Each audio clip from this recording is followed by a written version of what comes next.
Hi, my name is Dominique Duarte, and I am a singer-actor currently living in Brooklyn, New York. I'm originally from Memphis, Tennessee. I hope you've had a great week. Welcome to Southern Girl in the City.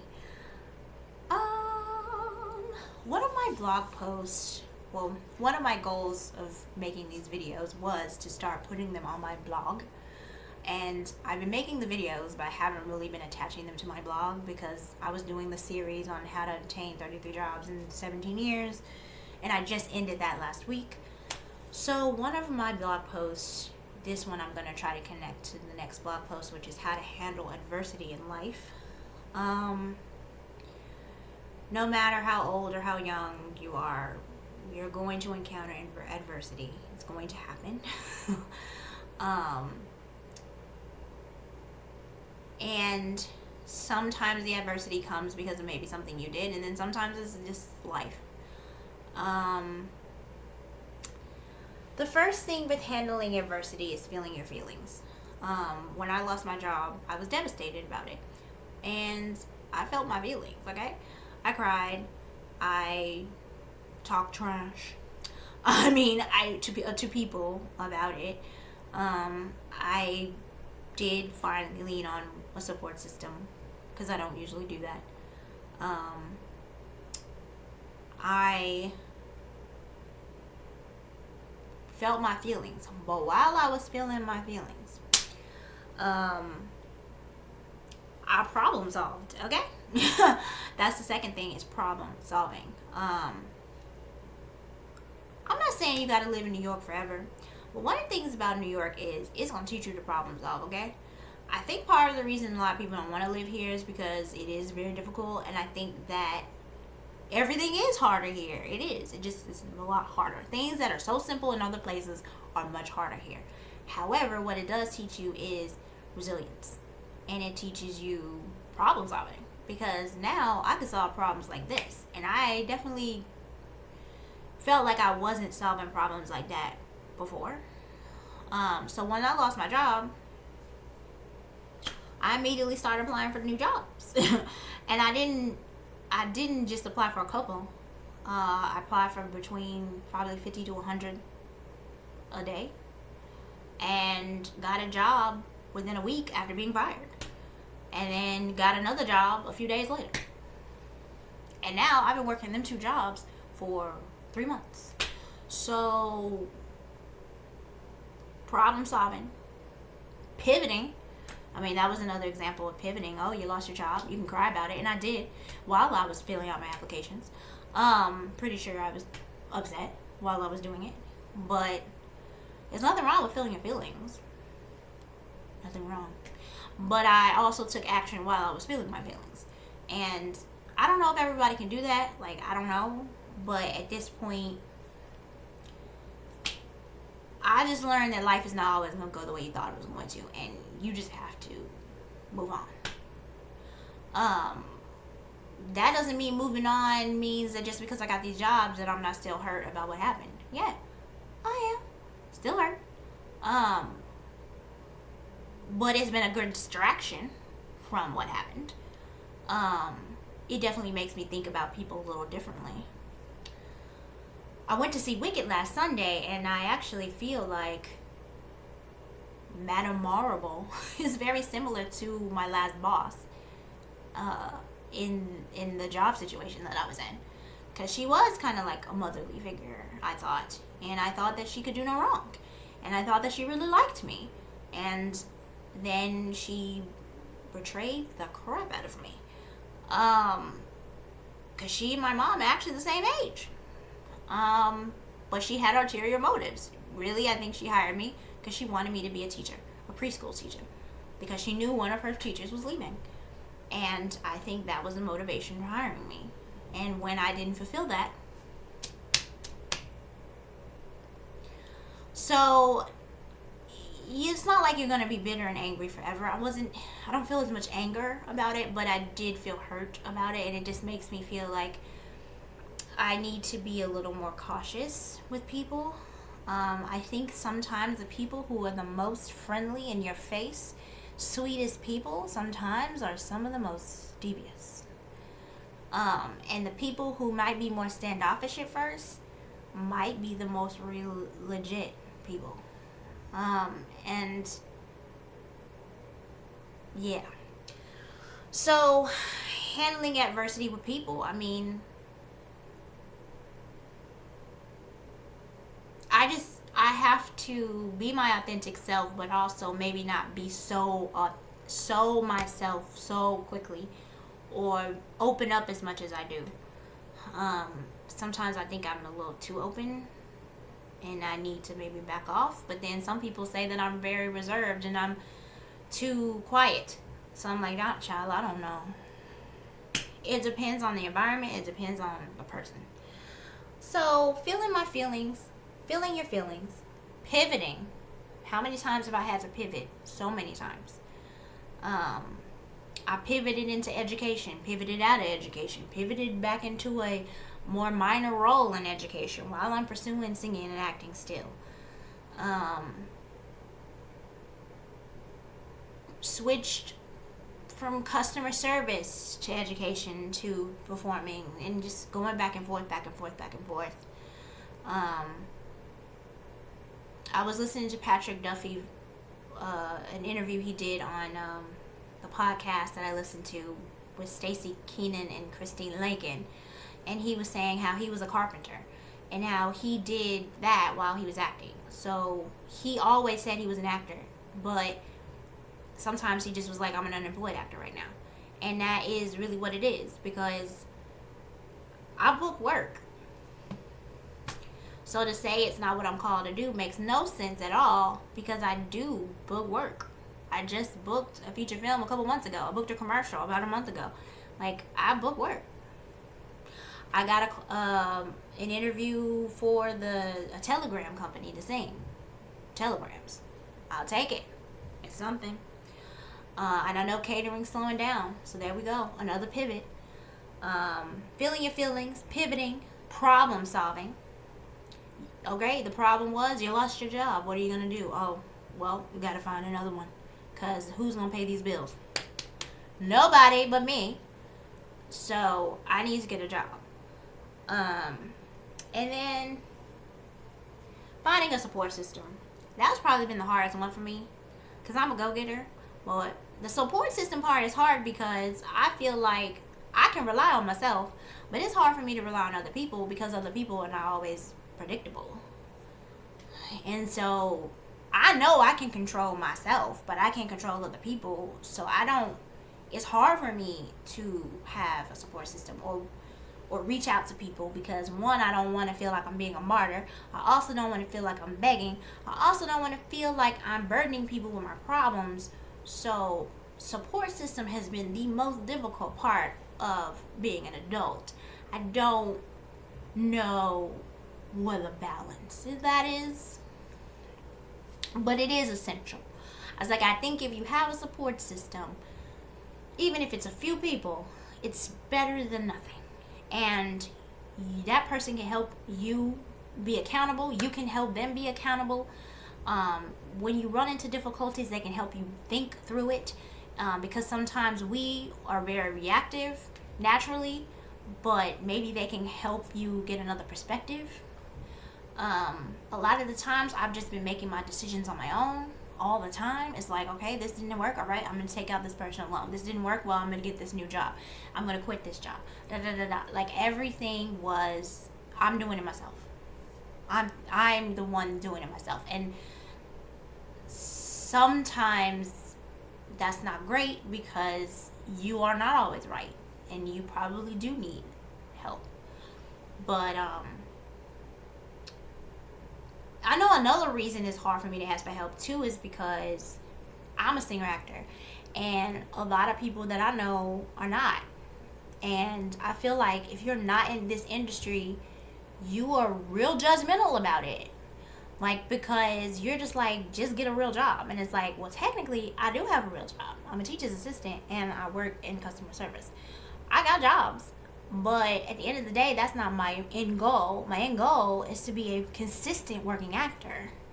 And That's going to take time. That's not going to come overnight. And even though you see these amazing stories of actors who that did happen for, like Patrick Duffy said, those are not the norm. Most actors struggle for a while before they hit success. It takes years. And just because it takes years doesn't mean it's not what you're meant to do. It just means the timing is not your time yet. And I needed to work on myself personally for years, to be honest, because to become a performer and to become a well-known performer, there's a lot that comes with that. And you need to know who you are and whose you are so that you don't fall for any and everything. I think some of the reason a lot of people in the arts get caught up in drugs and alcohol is because a lot of them hit success before they were ready. And I think I know what to do to become successful in acting and singing. The main thing is submitting for auditions, which I've been doing more consistently the last couple of years. The other thing is building my audition book, which I've been procrastinating on. For some reason, I'm struggling to take action on that. I think because of I was trying to have stability for a while and had it and then lost the job and then had to try to recalibrate by getting 2 more jobs. And now that I'm working those jobs consistently, in addition to AmeriVents, because I'm working at Empire State Building this week with AmeriVents 4 days, I haven't had the time to focus on it. But in January, my main goal is to build my audition book. I actually won a raffle for this course, this musical theater course, which comes up in that Debt Confessions episode that I did with Bailey Grady. And I paid like $150 for the course. However, the original price of that course is $700. But I didn't have to pay that because I won a raffle where it was discounted to $150. I'm going to take that course, build my audition book, maybe start singing in the subway stations so that I can get practice with it. Then my next goal is to hit my goal weight. I'm almost there. I had gotten under 160. I'm right back up to 162 today. But we're going to try again. I was 163 last week, so we're making progress. Lose these last few pounds by maybe February, March. Still paying off the debt. Paying it off. Gradually, slowly, but gradually, we are getting somewhere. We're better than we were. And continuing to submit for auditions. My main goals: continue to work on my debt, finalize my audition book, continue to submit an audition.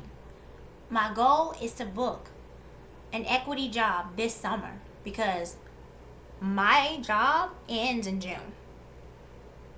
And it doesn't start again until September. I may have catering jobs, but other than catering, I don't have work.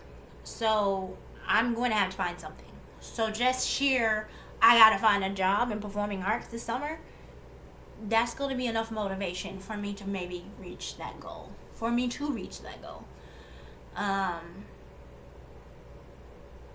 I'm taking a self-tape course.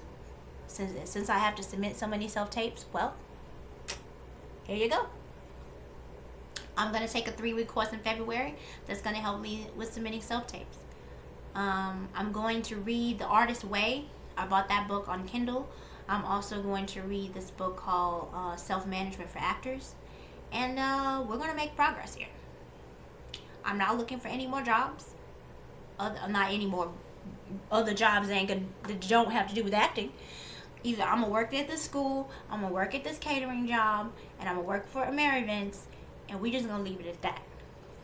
But I will be submitting for performing work next year. And I'm going to continue paying off my debt. That's all I can do. That's what I can control. Because in acting, you can't control very much. But you can control if you're working on your debt. You can control if you're eating right. You can control if you're having a routine. I did better with that this year, having a routine. Part of the reason I've been able to post my blog every week is because every night, most nights, I am working on my blog at least 15 minutes. And then I'm reading a personal development book 15 minutes. I was more consistent this year with all the things. The one area where I feel like I definitely need to improve is, eating sugar, but also my relationship with the Lord. Like, it used to be more consistent that I would spend time with the Lord. Now it's more like once a week, once every 2 weeks. And I really would like to find another church home. So those two goals are also on the list. I usually write out my goals. I currently have the 2024 goals on my wall. I'd say I accomplished 4 out of the 5, which is better than normally, because usually I have like 16 goals. But this time I just was like, you're going to have 5. And I'll do another 5 for 2025. And that's pretty much it. To be frank, I feel like I've had adversity, but not to the extent that I feel like some other people have had. I actually sang with the fire ensemble for a memorial for homeless people. I did not even know they had memorials for homeless people. And they called all the names of the people who were homeless, and they rang a bell for every person. And these people were regular people. They were human. And I think sometimes when you're passing people on the street who are homeless, you kind of forget that they're human. And they were once us at one point. They had a family. They still had a family. Some of them had grandkids. Some of them had kids. And circumstances happen. And a lot of the times people blame the homeless for their situation. And it's like, it's complicated, because I think a lot of them have mental health issues, and since America does not have the best health care, it really does mess you up if you come down with a mental illness. And I don't think we really know how to handle mental health problems in America. And so you kind of are on your own if you get a mental health issue and you don't have a support system. Or you're retired, like one woman. She worked with kids with special needs, and her for years, and she retired, and then she got really sick, and she just wasn't able to make enough money. Life is just very complicated. Sometimes we do get in our own way, but I think sometimes circumstances just happen. And one of the things I learned, or I feel like the message we're always given is, if you work hard enough, if you just push hard enough, things will happen. And it's like, kind of. I think that some things just happen in the right timing. And then some things just happen. And it's not always that person's fault. When you get older, you don't always have as many people in your life to advocate for you. So everybody's just in a different boat. I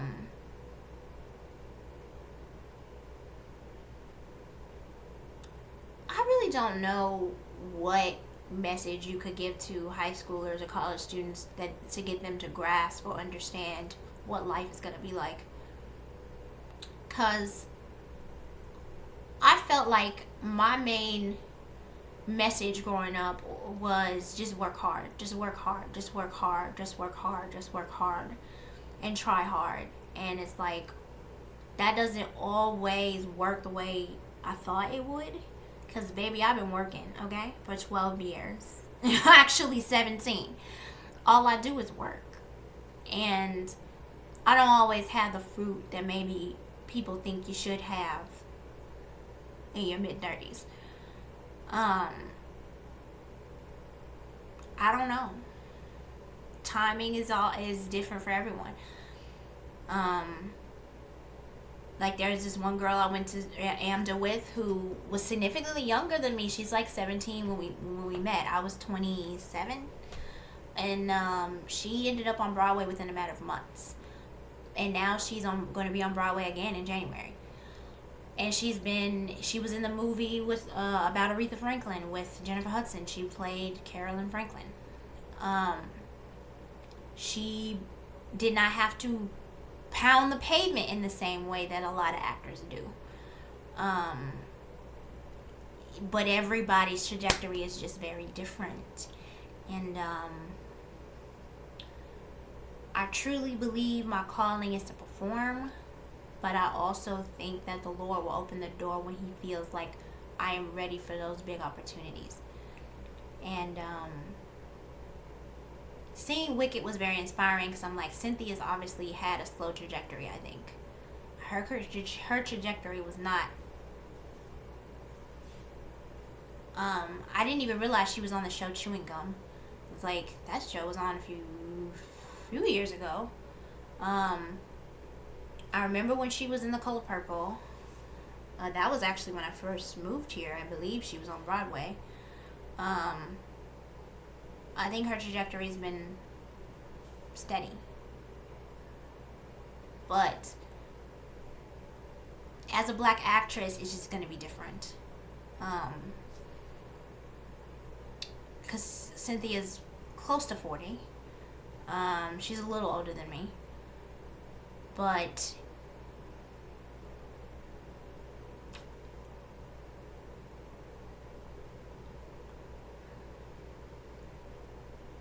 obviously this is the gift that I was gifted, because I do have a passion when I'm working with children. I will say that, like, when I'm working with them, I do want them to do well, and I do want them to succeed, and I really want them to be set up for success. And I do feel like I get frustrated when that's not happening. And sometimes I think that's why education is so hard for me to do, because it just feels like the kids are being thrown under the bus a lot of the times.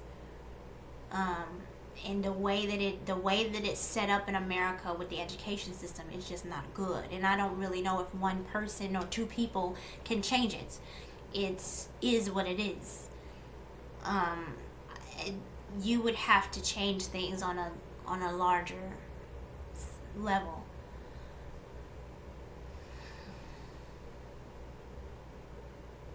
You would also have to change how the government works for people, because it's like some people just have so much money. I mean, it's such a mind trip for me to work all these events where we have all this food, so much food, and it gets thrown away all the time. And then there are kids in my school who, can't afford lunch, or they're getting free lunch, or they're not knowing, at home where their next meal is going to be. And then you have homeless people. It's just like, how is this possible that our country's so wealthy and then people are so poor? It seems a little bit unfair, because I feel like some people really are set up for failure from day one, as soon as they arrive on Earth. Like, and I do think that some people get out of that. They get out of those circumstances, but that's rare. Most of the time, if you grow up in those circumstances, that's where you're going to stay.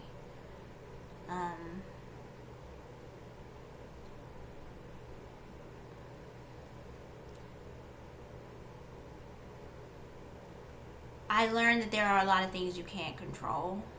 There are things you can control. You can control your attitude. You can try to have a positive attitude. Despite the fact that how I was let go, I still said to them at the end, I pray that you're blessed.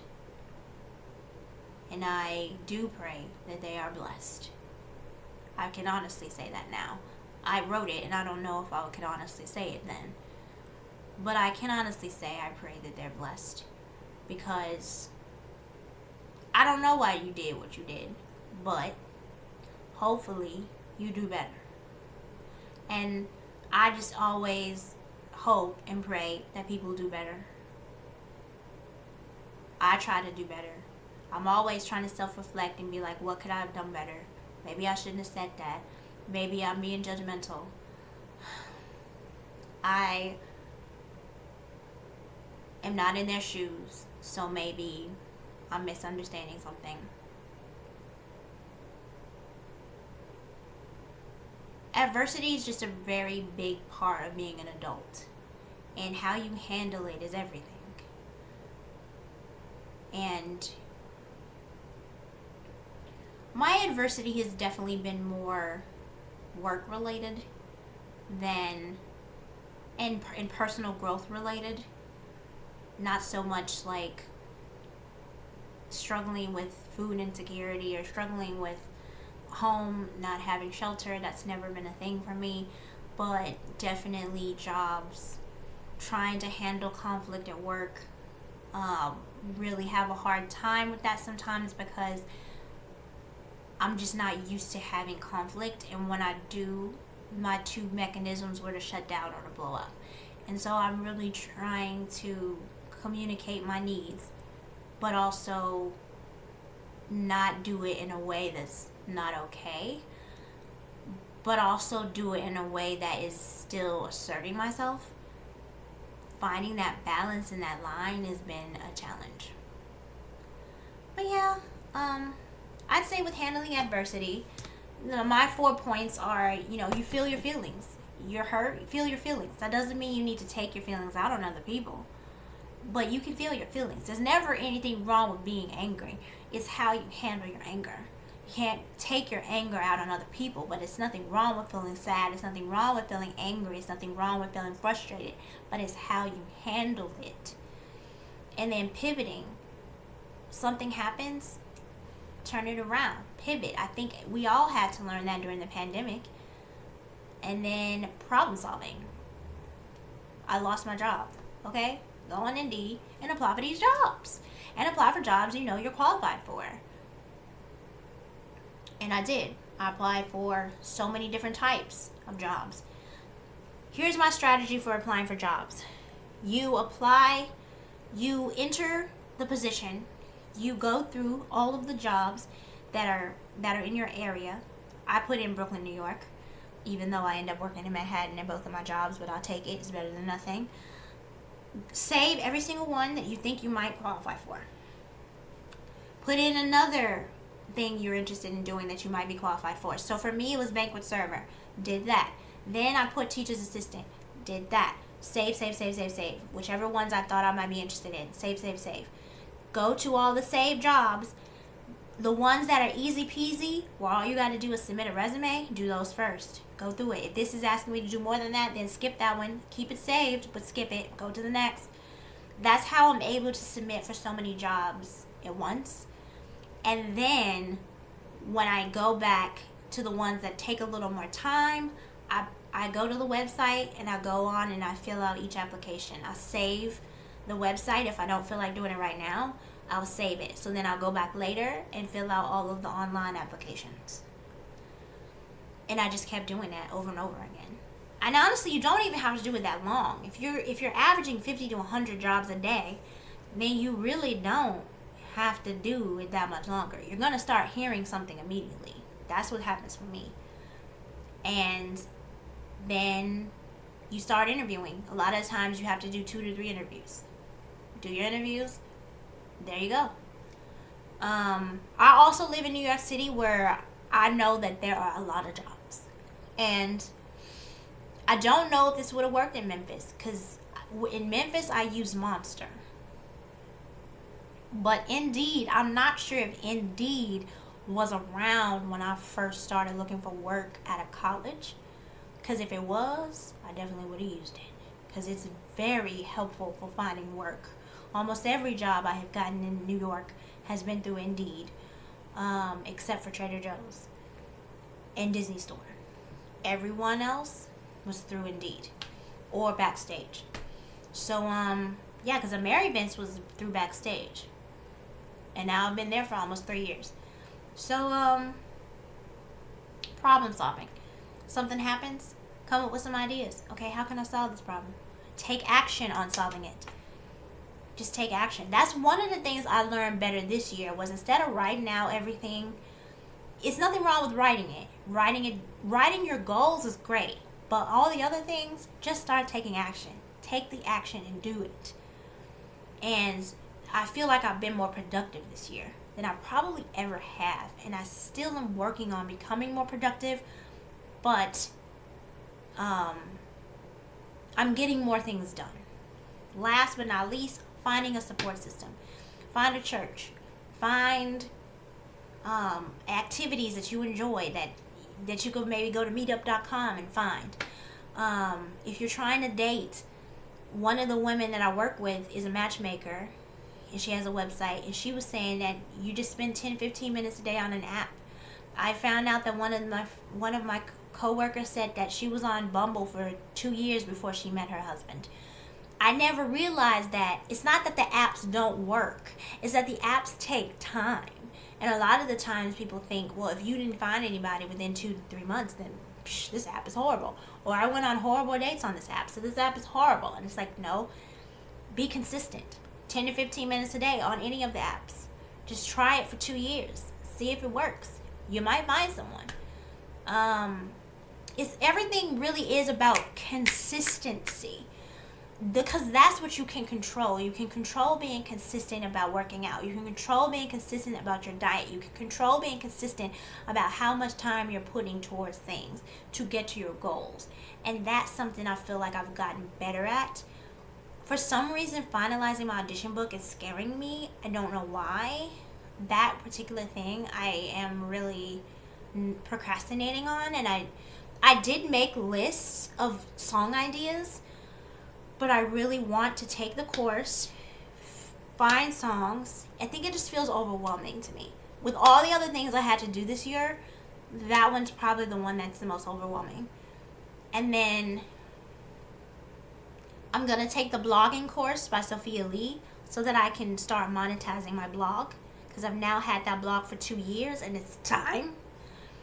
And then I'm going to finish my Kev on Stage course, social media course, and try to finish those 3 courses by June. And then start taking more action on building myself as a content creator, building myself as a singer actor, building myself as a teacher's assistant consistently, and building my resume, updating my resumes, because they need updating. I think my Memphis jobs can go bye-bye now, because I've been here for 8 years. I don't really need my Memphis jobs on my resume. So I think I'm going to revamp my resume completely. All 3 of them. And that's about it. So we're almost at 32 minutes. So guys, you're going to have adversity. It's going to happen. It's devastating sometimes. It's frustrating. It's annoying. It's sad. It's hard. It is. It is what it is. But you have to just try your best to take your time to feel your feelings. If that's a week, if that's a month, do that. While you're feeling your feelings, try to come up with some problem solving. Pivot. And then find your support system. And I think that's the best way to handle adversity. I don't really think there's too much else to it other than those 4 things. Well, this has been Southern Girl in the City, and I hope that you have a Merry Christmas. So if you celebrate Christmas, a Happy Hanukkah. If you celebrate Hanukkah, a Happy Kwanzaa, if you celebrate that. And a Happy New Year. Bye.